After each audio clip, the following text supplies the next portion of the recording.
Welcome back to the Jameson Files. I'm Carrie Weber, and I'm your host. I'm so glad that you've joined us again to learn more about the world of dentistry and how you can further improve your pursuit of your ideal practicing life.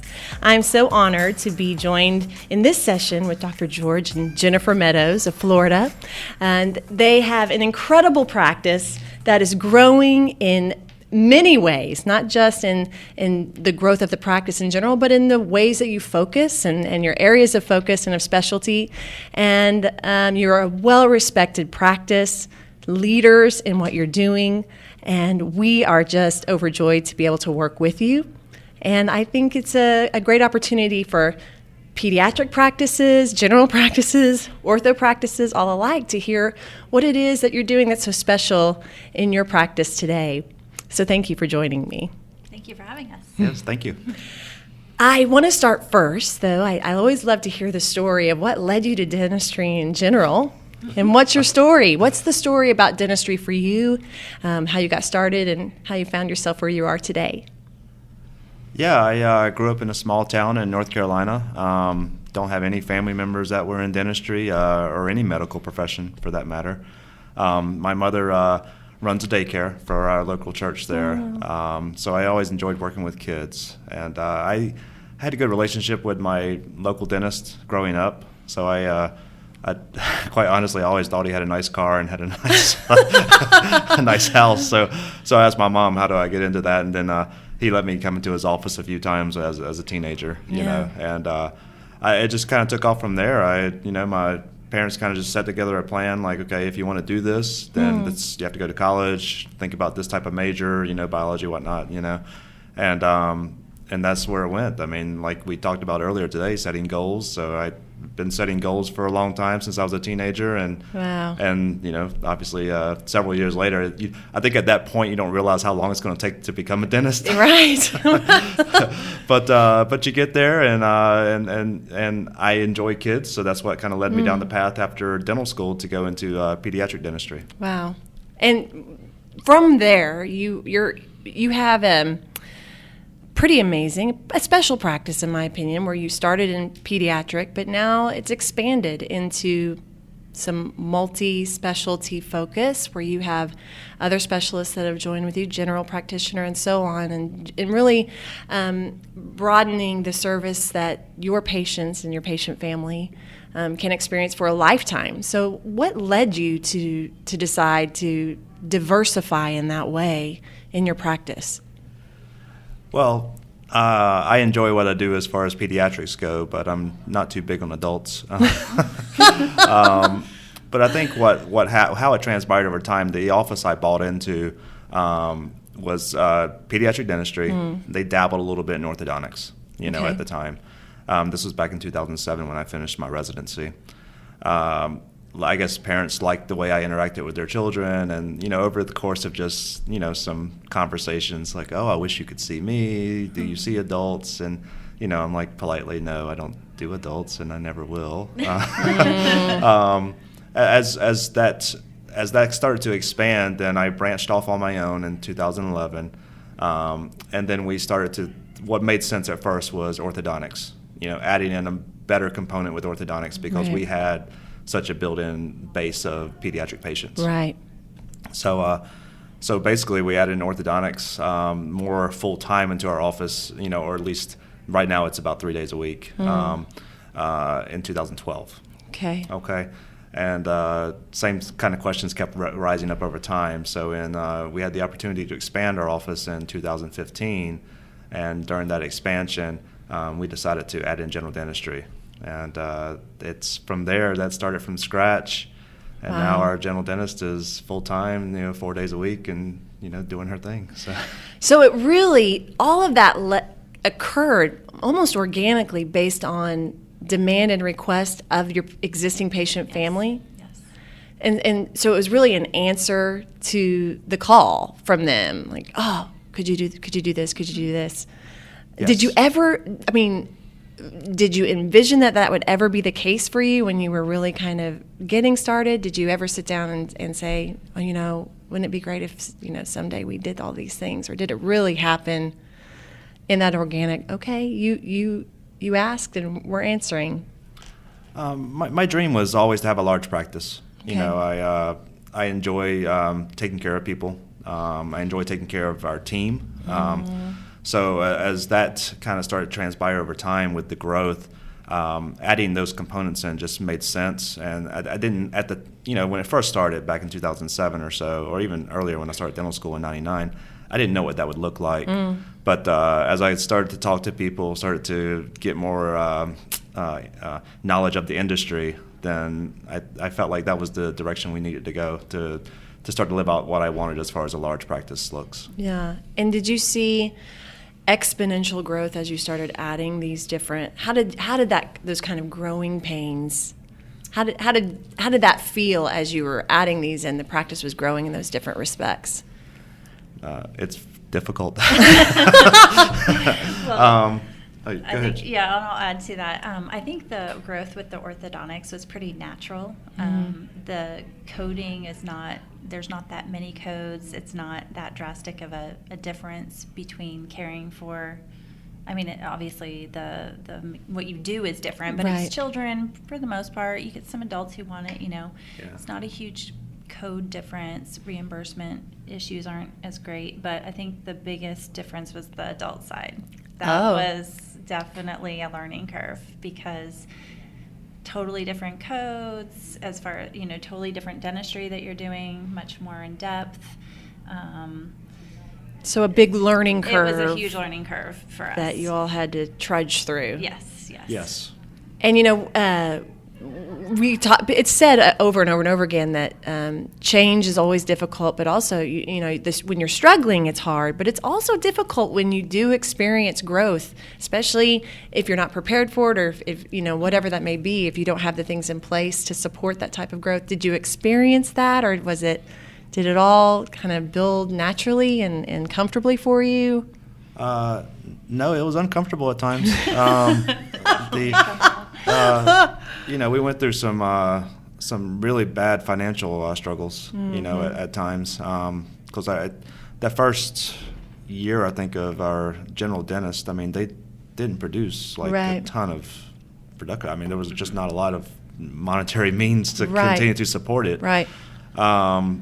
But we brought on Jameson in 2016 because our Henry Schein rep that we were using at the time, she's moved on, but a great lady. She recognized that we had something there. We just didn't know how to focus on it and how to develop it. Our orthodontics was developing fine. Pediatric new patients were coming in, so we were doing we'd added a doctor on pediatrics.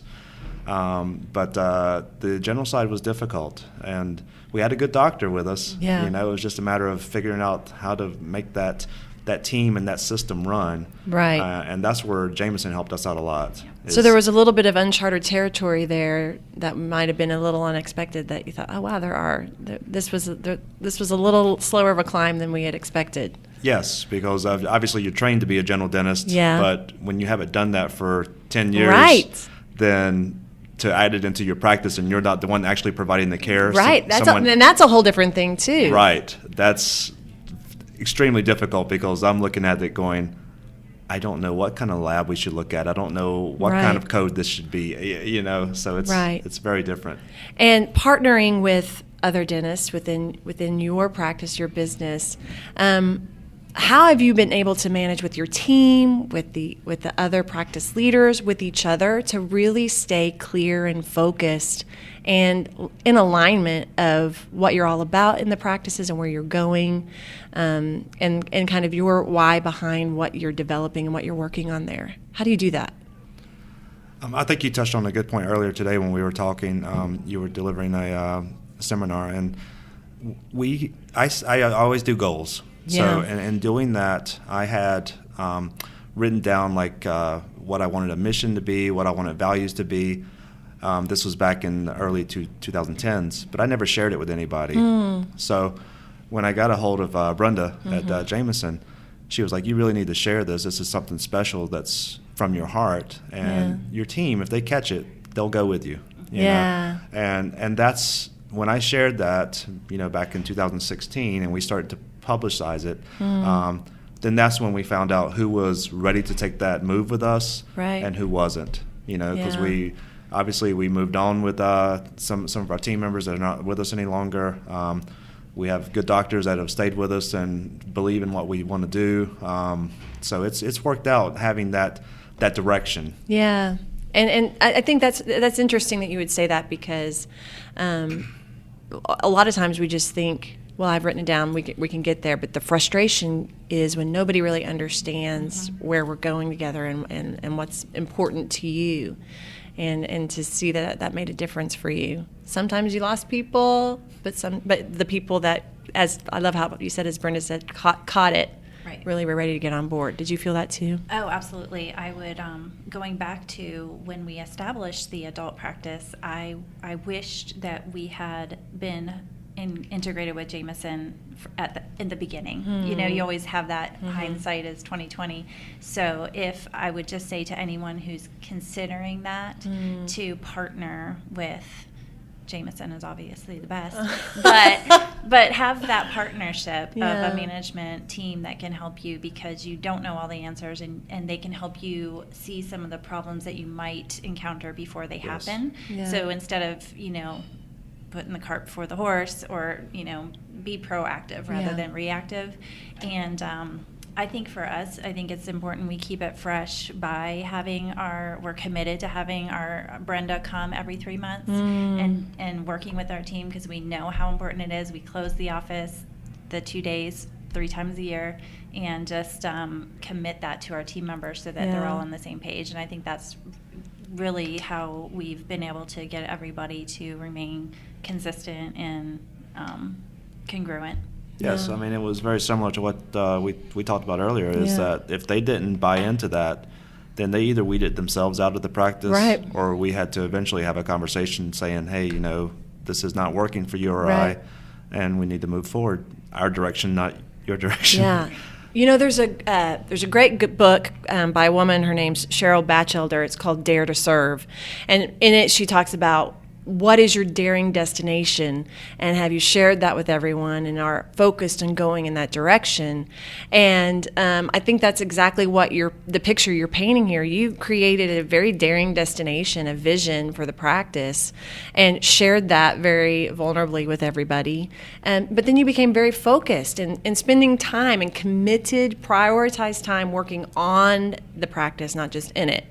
And the team that want to develop and want to grow and want to be a part of something, of a daring destination, will go with that and appreciate that and grow from it.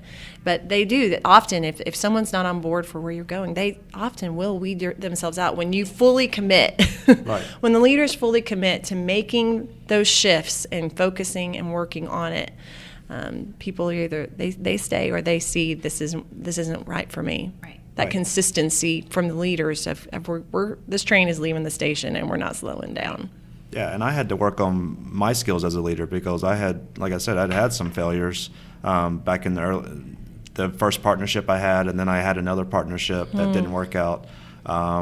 So I felt like there were some things I failed in those 2 partnerships. So I needed to be better as far as how I take this forward, and that's part of what I do on a personal level and on a practice level, to develop our team too. Just really, you never finish working on your own self and your skills as a leader or a business owner. And I think that's great that you recognize that. How has this journey been for you, Jennifer, in the practice and the growth and everything that you all have taken on? Well, I kind of finally feel like I'm where I'm supposed to be. I worked for over 10 years as a physical therapist. That's what my training is in. And I loved my job. I loved working with people, but I always felt like there was something else I was supposed to be doing, and I never knew what that was.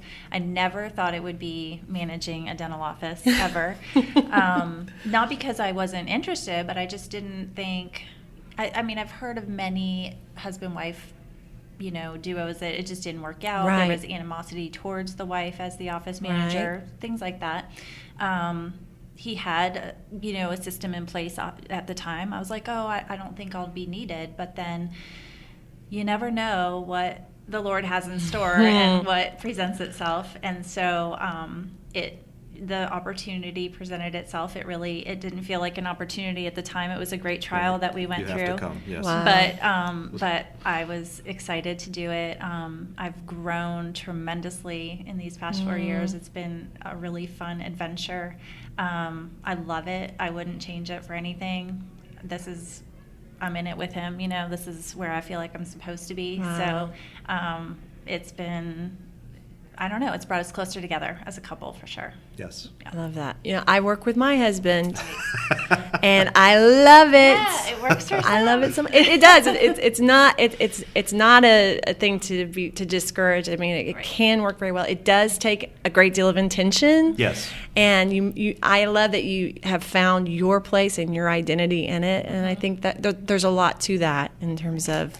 And I think you earn your place in the team and the respect by the initiative that you take, and you've obviously proven yourself and your worth in that. For a lot of people that might be listening, they may be in the same situation as you all in terms of working together, or they may be considering that daring destination for themselves in their practicing life and shifting gears, but they really, maybe it's scary, or maybe they don't know how to begin or how to do that well. What kind of advice would you give for those that might be considering taking a new step in their professional path in the ways that you have? I mean, I would say it can work because we know it works because it works for us, because my previous conversations with other dentists or other professionals was, don't work with your wife, it's going to be a problem. And obviously we talked about it. Mm-hmm. We talked about what it would look like and what it would mean for our family, because at the time when she started, our daughter was 5. So, just starting school, so there's a lot of dynamics with that. And we just put it together the way we want it to. And she's a highly driven person. I mean, Yeah. she has a doctorate in physical therapy, Yeah. so I never questioned her ability to learn dentistry, and I wanted to help her. Yeah. And it's not like she's always on me every day. I mean, we kind of just work it out to where she'll approach me with certain things at certain times, and most of the time I don't even see her at the office because Right. she's at the front office doing her business. Yeah. Right. I would say you just have to have a coach. You have to have a mentor. For me, Brenda has been an invaluable resource, as has Suzanne. And they, have been such a wealth of knowledge. I feel I can go to them with anything, ask them any questions I have. I don't feel like I'm in it alone. I don't know all the answers. I never will. No. I certainly didn't know anything about dentistry when I started, but they helped me learn, and I had another local coach too that helped me. But you just have to have people that surround yourself with people who know more than you do. Yeah. Partner with somebody, find a coach, and just utilize them. You all, you obviously have the mindset of growth. You have that kind of abundance mentality. What does that look like for your team? How does your team respond, and what are your intentional efforts when it comes to leading your team forward with you in the work that you're doing? For me, that's one of the most rewarding things is, I always envisioned having a practice where I could, encourage my team, do activities with my team, things of that sort. And after a few failures and having some episodes that it wasn't conducive for that type of activity, I was discouraged. But when we really started to catch fire as far as, okay, this is what we're going to do and we're not stopping on this, then like today, or nowadays, I guess I should say, is we have rewards in place for our team. We bring them to the conference for the leadership because we want to. I want their lives to be fulfilled too. It's not just about us. I feel like if I don't take the time to invest in them, and whether it's us hanging out together to go to a Bucks game or us going, I go painting with them a couple times a year. I love it. that's good time for me because I get to know them on a different level than us being in the office, being 2 feet from each other. Right. Which is, it could be hard work. It can be stressful at times. Kids are screaming. There's people trying to get on appointments on time. And so being intentional about being there for our team, finding what their needs are, and helping them to move their life forward so they can move with us and get them invested in what we're doing is invaluable, really. I love that. It's really fun for us to get to know to get to know our team and how, Kathy was saying, most employers think that monetary compensation is what motivates people, but we have found that there's things that our team wants to do that they just don't have the opportunity to do. So being able to provide them with those opportunities, we were able to reward one of our employees. She was with us for 10 years now, and so we treated her and her husband to a trip to Nashville. She had never been on an airplane before. Oh my gosh! I know, and so we were like, "This is your first airplane trip. You're going to Nashville." They had a blast, and we brought her here to training this time. We're like, "Hey, it's your second airplane ride," So it was like, yeah, and those are the things that are going to be unforgettable. It's fun. And I love that you take the time to connect with them in a way and try to find the ways that have the most meaning to them. And you're really making meaning more than anything else with the people that you're surrounding yourselves with. Yes. We ask them what kind of things they like. So something simple, for instance, like their birthdays. Jennifer already knows 3 or 4 different of their favorite stores or restaurants.